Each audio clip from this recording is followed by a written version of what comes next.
Welcome back, everybody. My name is Tim. This is another Real Ideal Gear review, and I just came in from outside. It was about 20-some degrees outside, but I tested out the GBDH2000 and the GBD300 for an activity. So we're going to take a look at this and compare these two watches as far as recording and activity goes. This is from a very, very beginner level, so I am not an expert in using either one of these watches.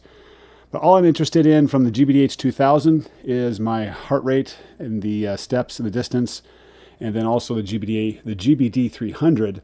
I'm looking for the number of steps and distance because this is also GPS enabled. So we're going to compare these two and go back to the drawing table if there's any kind of disparity, which I know there's going to be. I don't think I've set the stride length on either one of these watches. So we're going to see that variable probably pop up, but we're going to take a look at these two watches and see where they end up. So let's take them off.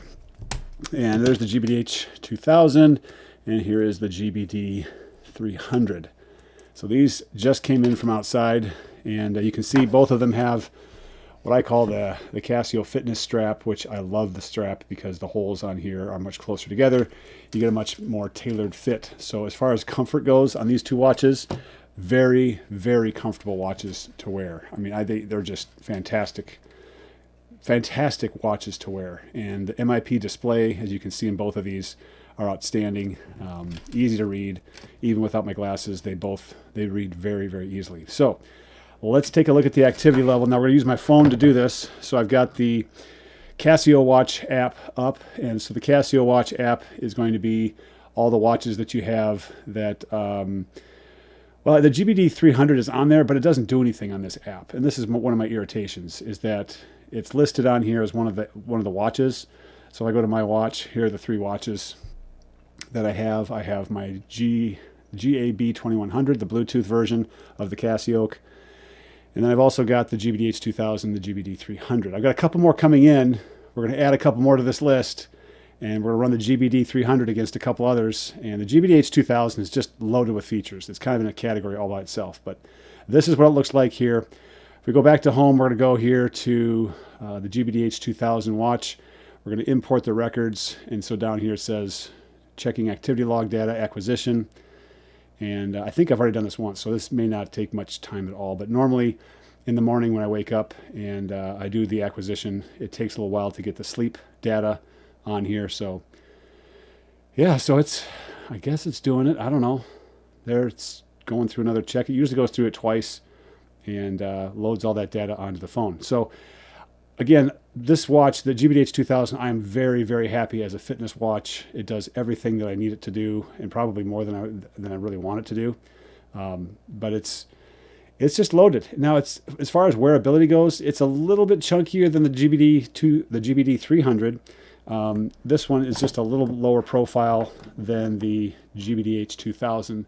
As you can see, the height off the wrist is definitely different on those two. So for the cuff, now the interesting thing is when I'm wearing the GBD300, this one seems to be catching on cuffs more easily than the GBDH2000 is. And I don't know what the deal is on that, but it shouldn't be, but it does. And I think it's probably because I'm just not wearing it snugly, because I had my right wrist. I'm not used to wearing a watch on my right wrist. And I think it's just one of those things that, yeah, it takes a little getting used to. Also, take a look at, here's my left wrist, and here's my right wrist. And you can see there's like a little indentation on my left wrist from wearing watches, you know? So I don't know. I think that's part of it. The watches just tend to sit higher off of my right wrist because it's not trained in. But that I have never seen that before. But that's got to be part of the reason. I don't know, man. That's new to me. I just now noticed that. So maybe that's one of the reasons why whenever I wear a watch on my right wrist, it just seems to sit higher.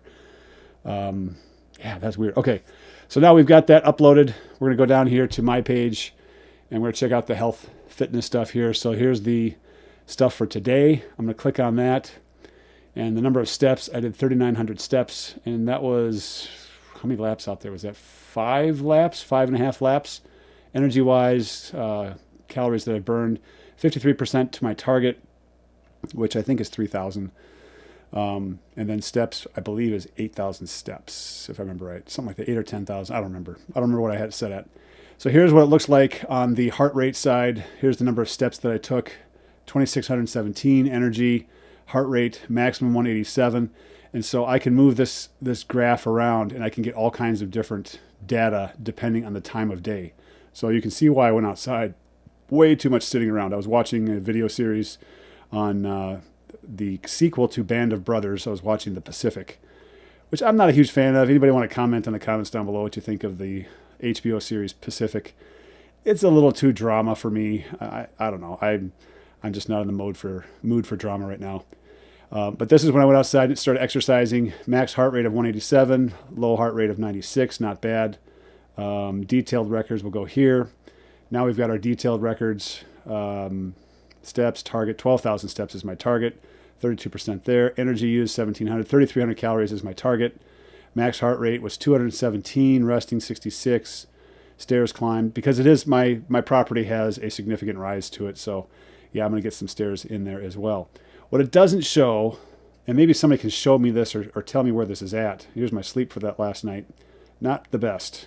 Not the best. I've been struggling with sleep for about 4 months. So, but if somebody can tell me, how do I get to the distance on here? That's the one thing I don't understand. Where is the distance? Because I thought I had my, let's see here.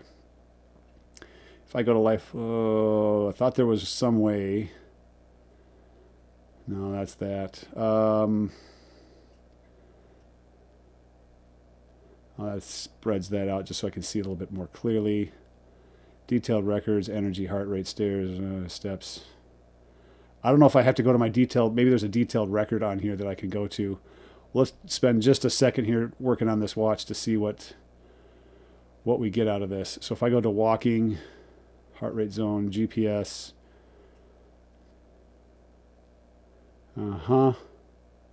Send setting to watch. All right, GPS off. No, I don't want that. That's, yeah. So the GPS is on. I don't understand this. Why isn't it showing the distance? 3D distance. Oh, it turns me just 2D look. Okay, so that's if I want. I'm not doing that. I don't know. I don't get it. Auto pause, auto lap. I'm not doing that. Heart rate zone alert, target alert. I don't get why I don't get distance on here. So if somebody knows that, let me know. If pairing or reconnecting does not work, okay, that's a walkthrough. So that's the GBDH2000. I've got my heart rate, I got my steps, and that's really what I wanted to look at. And the funny thing is the other watch does a better job on the GPS and the steps. So how many steps did I have? Let's go back to that real quick. It wasn't there. It was down here on my page. 3,900 steps.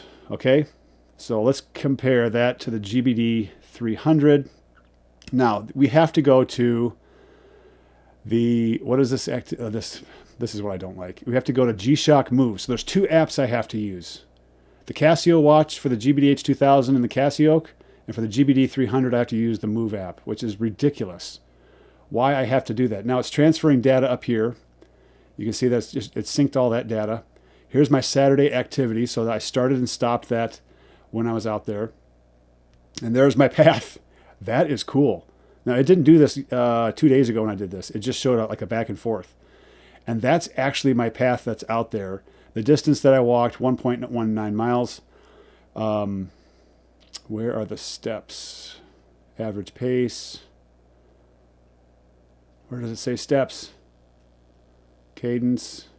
Steps per minute. Energy consumption, 142. There's my pace. That's kind of interesting.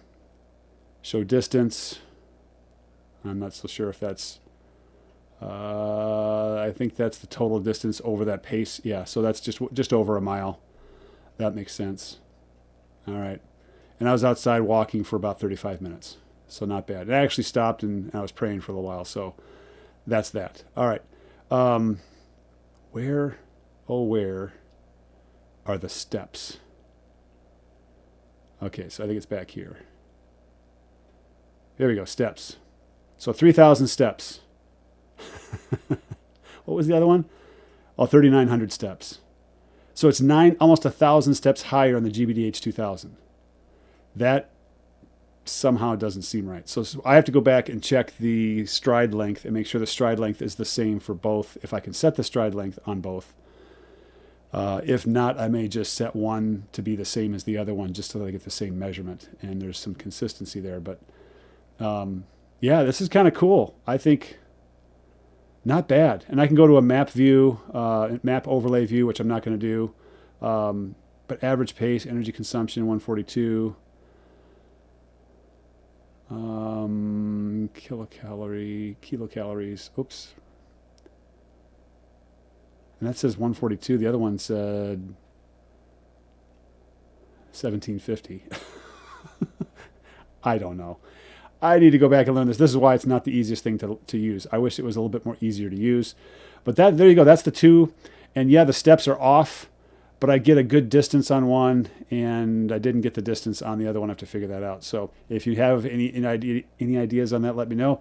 That's what I wanted to show you, that both of these watches, they're going to provide you with good information, and paying attention a little bit more to the settings, and we'll get back to this and show it one more time. I'll do an update on getting these settings together and see if I can sync these a little bit better. Plus, I got a couple more of these watches coming in. You'll see those coming up. I'm going to compare this to 2 other watches. So there you go. Put your comments down below. Let me know what you think. If you have any ideas, or if you understand these operating systems better than I do, please let me know. I'm all ears. I'm all game for that. I appreciate it. There you go. My name is Tim. It's been another Real Ideal Gear review. We'll catch you guys next time.